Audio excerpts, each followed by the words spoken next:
Hey y'all, my name is Jordy Jones, and today I just want to take a moment to talk about Ibanez.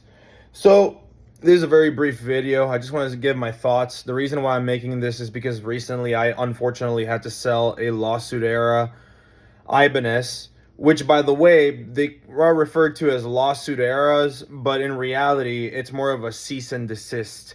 Because in the 70s, Ibanez was making guitars, copies of Fenders and Gibsons, and Gibson sent a cease and desist letter to Ibanez so that they would stop making these overseas copies that were allegedly better than actual Gibsons.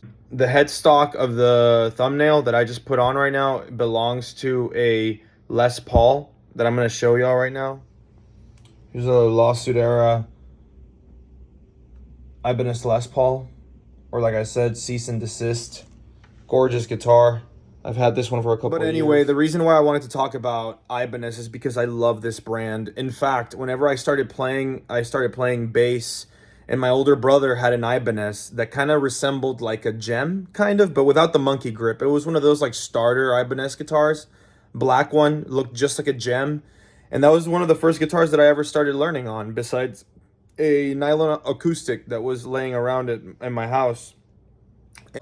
I remember learning Green Day songs at first. I think one of the first songs I ever learned was Brain Stew on that guitar with power chords and stuff. I actually own a bunch of Ibanez guitars, lawsuit eras. I've always been a huge fan of them. They're fantastic instruments, honestly. You can buy them at half the price of what a Gibson would cost, or sometimes even a third of the price if you're lucky. And they're so worth it. Honestly, some of the best instruments ever made. Sometimes they have bolt-on necks, sometimes they don't. If you're lucky to find one, I would highly suggest buying one, because they're just such vibey guitars and they have so much mojo. They're not perfect by any means. They're not like a Gibson, like a luxury item like a Gibson would be, but they can come pretty damn close from how good they play and stuff, and how great they sound. And whatever pickups they use are usually pretty fantastic from factory. And this whole time I'm referring to 70s Ibanez's.